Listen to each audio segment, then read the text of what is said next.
Class 10th इतिहास पाठ Europe में राष्ट्रवाद नेशनलिज्म इन यूरोप। तो पहला ऑब्जेक्टिव की तरफ बढ़ते हैं। गैरिबाल्डी पेशे से क्या था? गैरिबाल्डी पेशे से नाविक था। सेकंड प्रश्न, फ्रांस में किस शासक वंश की स्थापना वियना कांग्रेस के द्वारा की गई थी? तो फ्रांस में किस शासक वंश की स्थापना वियना कांग्रेस के द्वारा की गई थी? इसका सही उत्तर होगा बुर्बो वंश।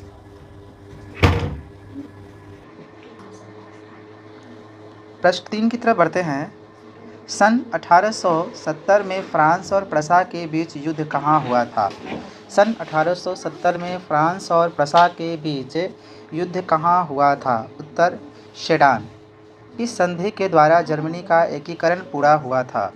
किस संधि के द्वारा जर्मनी का एकीकरण पूरा हुआ था? उत्तर फ्रैंकफर्ट की संधि। फ्रैंकफर्ट की संधि। 5वां, किस युद्ध के बाद जर्मनी का एकीकरण हुआ? किस युद्ध के बाद जर्मनी का एकीकरण हुआ? सही उत्तर सीडन का युद्ध। टीपू सुल्तान कहाँ का शासक था? टीपू सुल्तान मैसूर का शासक था। यंग यूरोप के संस्थापक कौन था? यंग यूरोप के संस्थापक ए मेजनी था। प्रश्न नंबर 8, यूरोप का मरीज किसे कहा जाता था? यूरोप का मरीज ए तुर्की को कहा जाता था। यूरोप वासियों के लिए किस देश का साहित्य और विज्ञान प्रेरणा का स्रोत रहा? यूरोप वासियों के लिए किस देश का साहित्य और विज्ञान प्रेरणा का स्रोत रहा? सही उत्तर यूनान।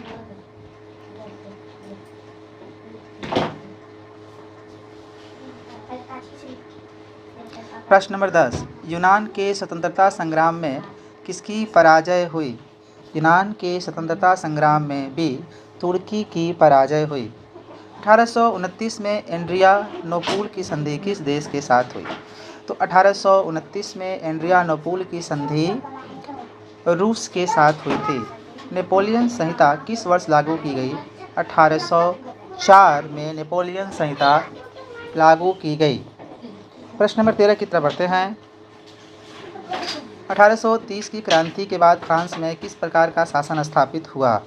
1830 की क्रांति के बाद फ्रांस में संवैधानिक राजतंत्र की सरकार शासन स्थापित हुआ। 14, इटली के एकीकरण में निम्न में से किसका संबंध नहीं है? इटली के एकीकरण से निम्न में से किसका संबंध नहीं है?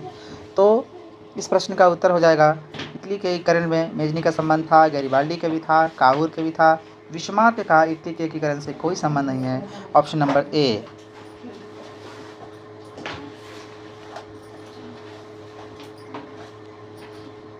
सवाल नंबर 15, जर्मनी और इटली के एकीकरण के विरुद्ध निम्न में से कौन था? कौन ये नहीं चाह रहा था कि जर्मनी और इटली का एकीकरण हो? तो इसका उत्तर होगा ऑस्ट्रिया। नेपोलियन ने जर्मनी में किस संघ की स्थापना की थी? नेपोलियन ने जर्मनी में किस संघ की स्थापना की थी? राइन संघ। हिगेल कौन था? हिगेल कौन था? तो हिगेल एक दार्शनिक था। फ्रैंकफर्ट की संधि पर कब हस्ताक्षर हुए? फ्रैंकफर्ट की संधि पर कब हस्ताक्षर हुई? 1871 में। सेडन का युद्ध कब हुआ था? 1880 में। जर्मनी के एकीकरण का मुख्य वास्तुकार कौन था? जर्मनी के एकीकरण में मुख्य भूमिका किसने निभाई? इस प्रश्न का यह भी एक मतलब हो जाएगा। तो जर्मनी के एकीकरण में मुख्य भूमिका बिस्मार्क ने निभाई। 1871 में कौन सी संधि हुई थी? 1871 में कौन सी संधि हुई थी? तो फ्रैंकफर्ट की संधि हुई थी। जर्मनी के एकीकरण के लिए कौन उत्तरदायी था? तो जर्मनी के एकीकरण के लिए बिस्मार्क उत्तरदायी था।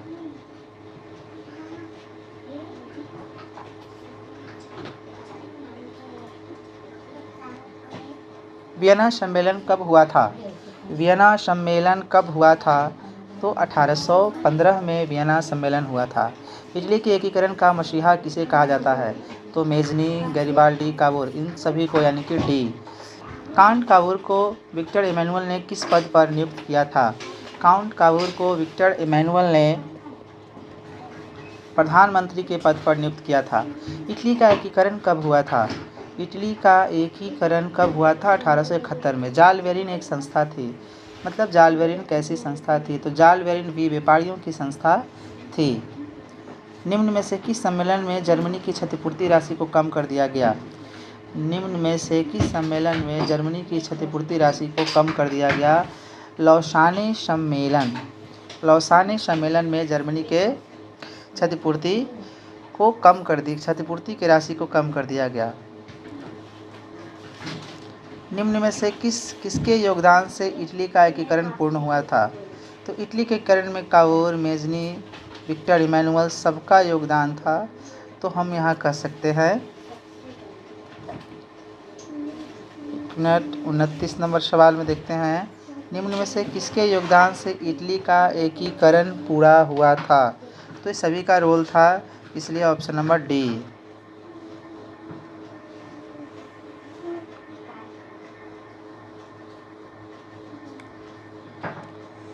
हीगेल किस देश का दार्शनिक था?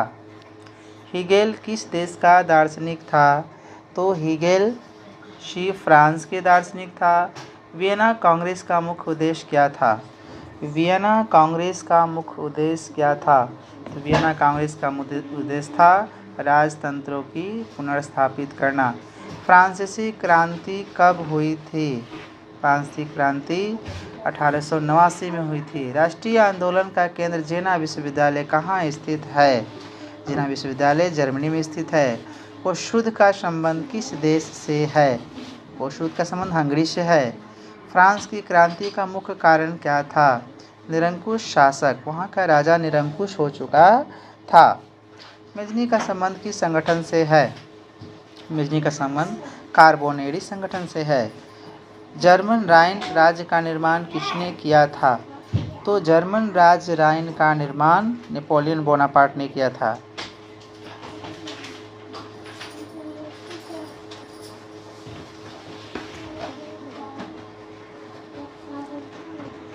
लाल कुर्ती नामक संगठन का गठन किसने किया था? तो उत्तर होगा लाल कुर्ती नामक संगठन का गठन किसने किया था? तो इसका उत्तर हो जाएगा बी, खान अब्दुल गफ्फार खान। प्रथम जेनेवा कन्वेंशन कब हुआ था? प्रथम जेनेवा कन्वेंशन 1864 में हुआ था। इटली का एकीकरण कब पूर्ण हुआ था? इटली का एकीकरण कब पूर्ण हुआ था? 1871 में। लुईस फिलिप किस देश का प्रधानमंत्री था? लुईस फिलिप फ्रांस का प्रधानमंत्री था। निम्न में से कौन मित्र राष्ट्र के गुट में शामिल नहीं था? कौन मित्र राष्ट्र के गुट में शामिल नहीं था? जर्मनी।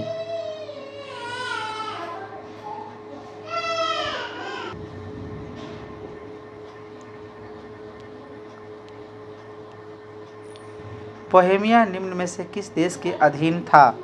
बोहेमिया निम्न में से किस देश के अधीन था? ऑस्ट्रिया। 1871 में विलियम प्रथम कहाँ का सम्राट बना? 1871 में विलियम प्रथम जर्मनी का सम्राट बना। लुईस 16वें को फांसी कब दी गई? लुईस 16वें को फांसी कब दी गई? 1793 में। पोट्सडम की घोषणा के बाद किसने आत्मसमर्पण किया? पोट्सडम की घोषणा के बाद किसने आत्मसमर्पण किया? उत्तर हो जाएगा जापान। सर्डिनिया का राजा कौन था? सर्डिनिया का राजा विक्टर इमैनुअल था। इटली के एकीकरण का मुख्य नायक कौन था? इटली के एकीकरण का मुख्य नायक इन ऑप्शन में से इटली के एकीकरण में मेजनी भी था, काउर भी था और गैरिबाल्डी, यानी कि इनमें से सभी। 49 वियना सम्मेलन कांग्रेस का अध्यक्ष कौन था? वियना सम्मेलन कांग्रेस का अध्यक्ष आपका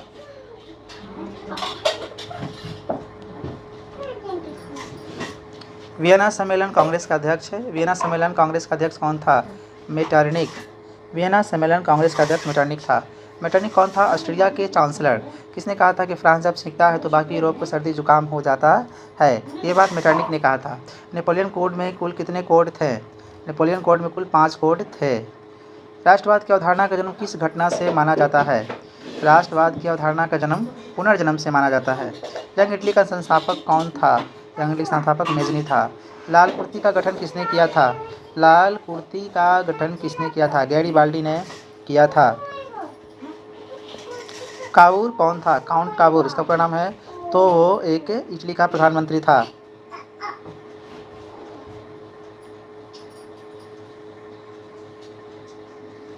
सेडाओं के युद्ध में किसे पराजय हुई?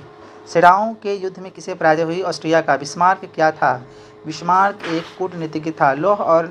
रक्त और लौह नीति का अवलंबन किसने किया था? लौह और रक्त नीति का अवलंबन जो है बिस्मार्क ने किया था। यूरोपीय सभ्यता का पालना किस देश को कहा जाता है? वो यूनान को कहा जाता है। निम्नलिखित में से कौन जर्मन चांसलर था? बिस्मार्क। सवाल नंबर 62 देखते हैं। नेपल्स की क्रांति कब हुई थी? नेपल्स की क्रांति कब हुई थी? Option number B 1881। 1821। सेडाओं के युद्ध में किसे पराजय हुई थी? सेडाओं के युद्ध में किसकी पराजय हुई थी? फ्रांस। निम्न में से किसने अपने देश में अनिवार्य सैन्य सेवा लागू किया था? अनिवार्य सैन्य सेवा बिस्मार्क लागू किया था। फ्रांस में किस शासक वंश की पुनर्स्थापना वियना कांग्रेस द्वारा की गई थी? फ्रांस में किस शासक वंश की पुनर्स्थापना वियना कांग्रेस द्वारा की गई थी? बुर्गो। 1853-54 में क्रीमिया युद्ध में काबुल ने किस देश की ओर से युद्ध में सम्मिलित होने की घोषणा किया था? जर्मनी।